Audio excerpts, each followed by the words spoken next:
Did the tribulation really start on October 2nd? So, why doesn't it feel like the apocalypse? A whole lot rides on the answer, like the timing of the rapture, should we prepare to see the Antichrist in 3.5 years, etc. This is Bible teacher Nelson Walters, and today we're going to answer the 8 toughest questions on this subject that we've received as a channel. And maybe one of them, or maybe even a couple of them, are your questions. Questions like, where's the Antichrist right now if he made the covenant? Where's the third temple? And why didn't anything really happen on October 2nd? Then, once you see the answers, you can make up your own mind. Did it start or didn't it? And although there were and are a lot of signs that the tribulation or 70th week of Daniel did begin last week, saying it did, is a pretty brash statement. And you want answers. That's what we're doing today. But before we get to the answers, for those of you who don't follow this channel, here is a quick 2-minute version of the signs that have already happened that make me think that way. First, do you realize that people not being convinced that the tribulation has started is a sign? It's a huge sign. Jesus prophesied that the entire church in the end times would be asleep prior to his return, wouldn't realize anything was out of the ordinary. He prophesied this in the parable of the 10 virgins in Matthew 25, 1-13. All the virgins were asleep until something called the midnight cry was going to wake them all up. So everybody misses the start of the tribulation.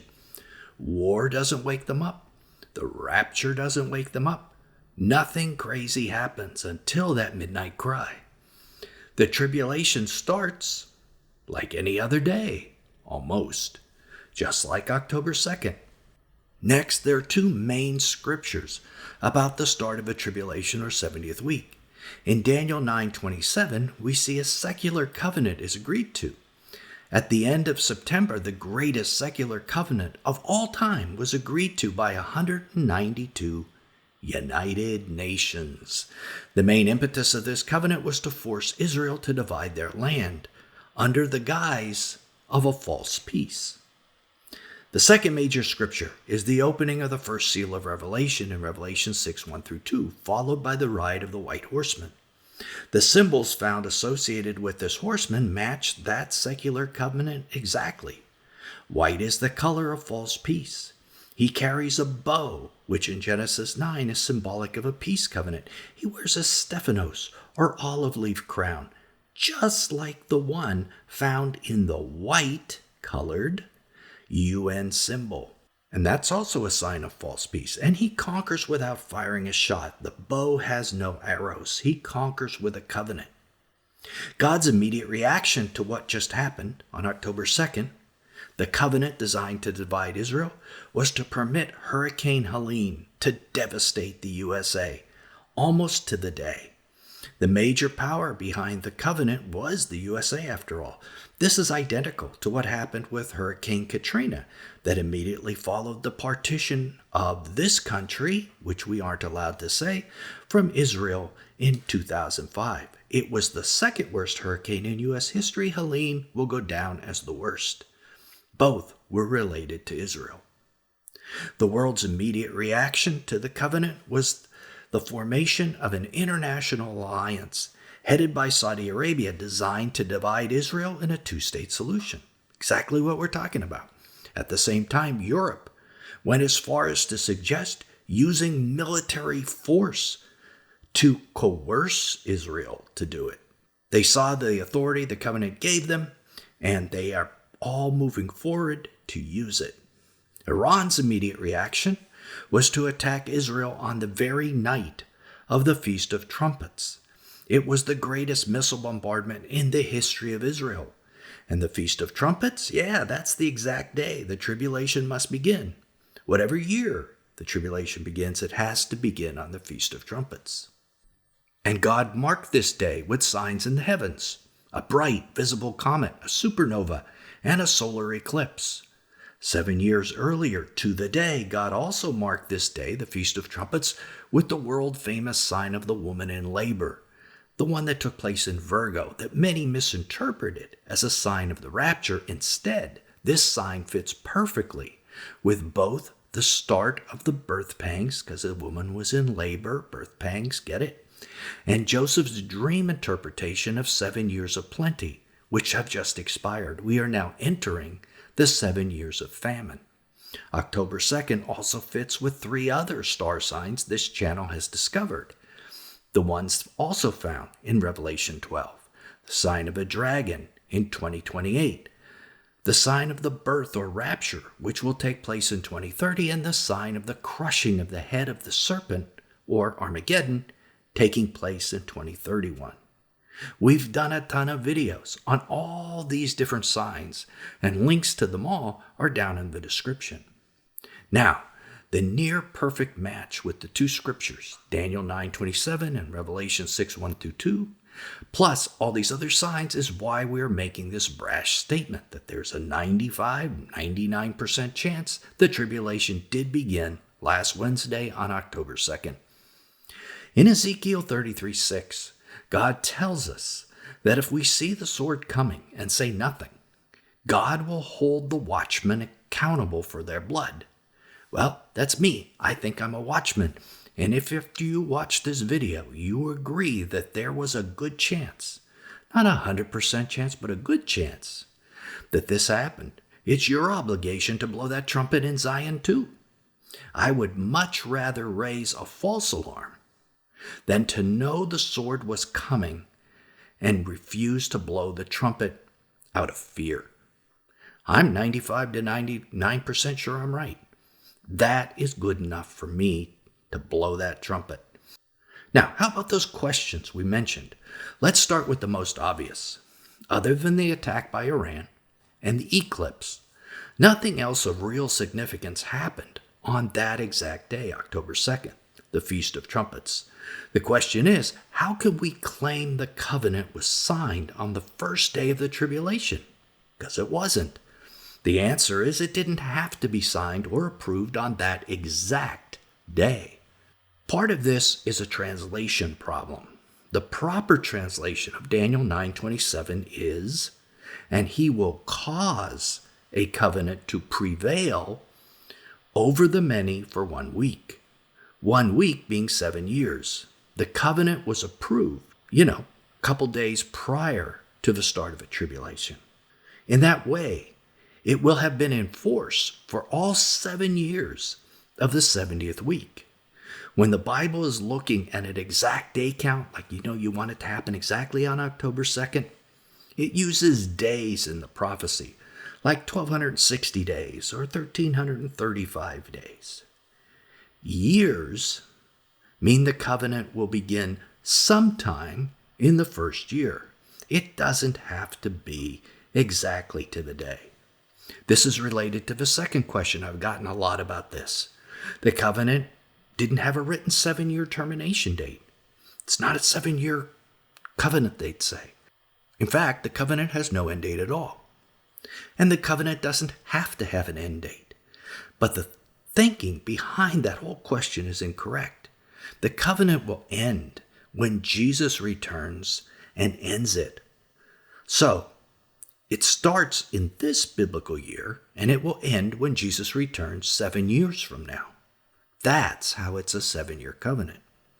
The third question is, where's the Antichrist? I didn't see an Antichrist make the covenant, some will say. In fact, many have said that. The first part of his answer is, no man makes the covenant. As we stated a minute ago, makes a covenant or makes a strong covenant is a mistranslation of the Hebrew word gabar that many translators have used in their translations. This gives the picture, if you say the Antichrist is making a covenant, that he's sitting down to a table with Israel and signing a deal. This is the fictional version found in the Left Behind series. Wrong. If you look at the first 7 times the word gabar is found in Scripture, it's translated in each one of those instances as prevail. Now, prevail is a word we don't use all the time, but it means to be more powerful than someone or to convince someone to do something. Kind of like my football team prevailed over yours. Or she was prevailed upon to prove she wrote the story herself. It's that kind of meaning. So the covenant in this verse prevails upon the many, or it convinces the many to do something. So not only does the covenant prevail, the he causes the covenant to prevail. The prince of the covenant causes the covenant to prevail upon the many. The word gabar in the Hebrew is in a weird, nerdy kind of verb tense, the hifel form, that means to cause the action. So the prince of the covenant causes the covenant to prevail upon the many, and he can cause this action to happen secretly, from behind the scenes. He doesn't have to be sitting at a table signing a covenant. And don't forget, the Antichrist is not revealed until the midpoint of a tribulation, 3.5 years after it starts. We know this from 2 Thessalonians 2, 3-6. There it tells us the Antichrist is only revealed when he sits in the temple of God and declares himself to be God. Until then, we don't really know who the Antichrist is, no matter who signs a covenant or no matter who prevails a covenant, actually. Could be somebody else actually doing the causing. We shouldn't assume who the Antichrist is based on the beginning of the tribulation. This is another reason the Left Behind series can be dangerous. It isn't scripture. It's fiction. We need to trust the Bible, not Left Behind. The fourth question I've received is, hey, we're still here. There wasn't a pre-trib rapture. So this couldn't have been the start of a tribulation, right? Now, of all the questions, this one is the most dangerous. The pre-trib rapture is a theory, just like all rapture theories. We can't prove or disprove other end-time events because it matches or doesn't match a theory. If the tribulation started and people ignore it just because there wasn't a rapture, are they also going to ignore it when the abomination of desolation happens and the Antichrist sits in the temple of God? What if that happens without a rapture? Jesus warned us in the parable of the 10 virgins that 50% of those watching for Jesus are going to fall away and miss the real rapture. They're going to be really left behind because they were asleep. In the parable of the 10 virgins, the foolish virgins didn't prepare for his coming. Don't let this be you. We all need to prepare even if I'm wrong and the 5% chance proves true, and this wasn't the start of a tribulation. It still makes sense to prepare. The fifth question was, there is no third temple yet and no daily sacrifices. And certainly that is true. There aren't. These things are not tied, however, to the beginning of the tribulation. We know the daily sacrifices must begin before the midpoint of a tribulation. We also know some sort of temple must be standing at that point too. The sacrifices will be taken away, and the Antichrist will sit in the temple, but that happens at the midpoint. There isn't a single scripture that says these things must be pre-existing at the beginning of a tribulation.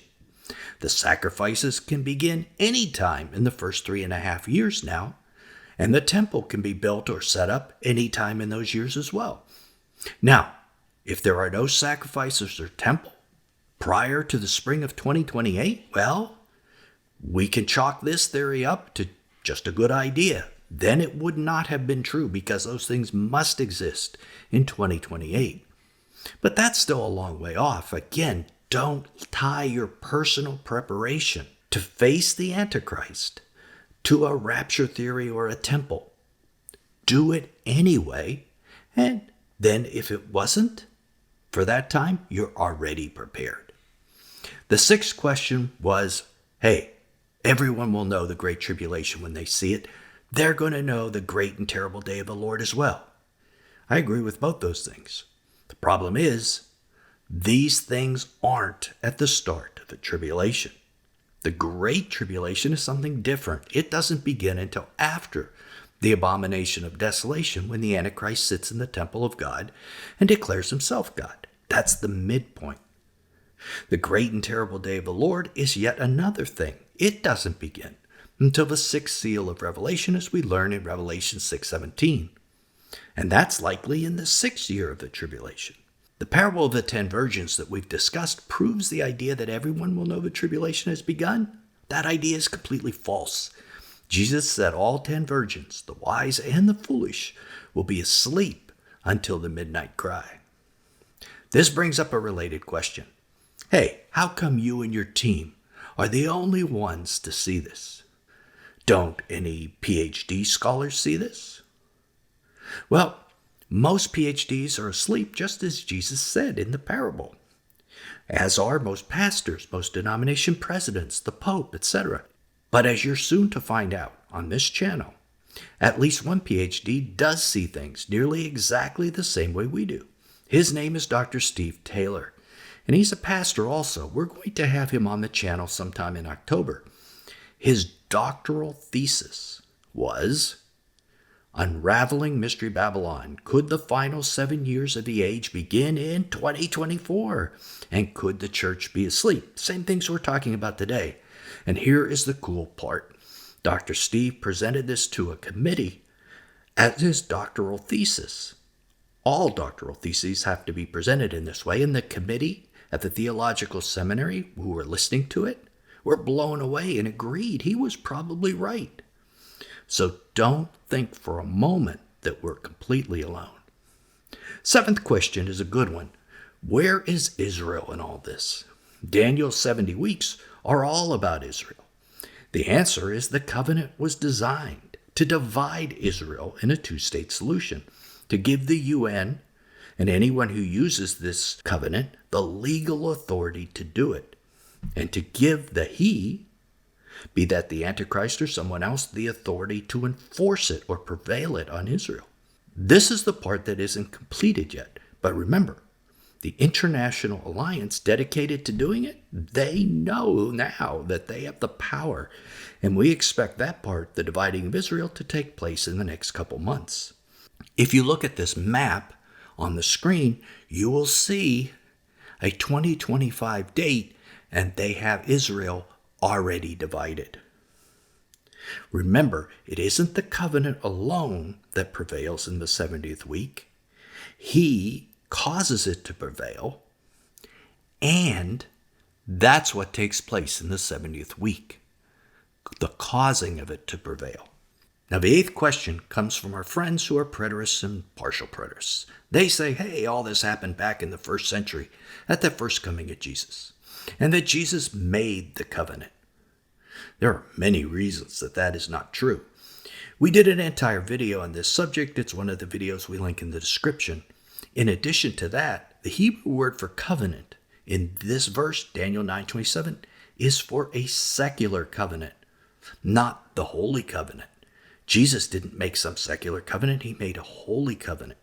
Also, in Daniel 11:22, it appears the prince who makes the covenant, he seems to be killed by the Antichrist. Yes, shocking. Obviously, that can't be Jesus either. If this is new information to you, then click right here to keep watching and discover why both of these things are scriptural truth and who it is that does prevail the covenant. Till then, this is Nelson, and I'll see you there.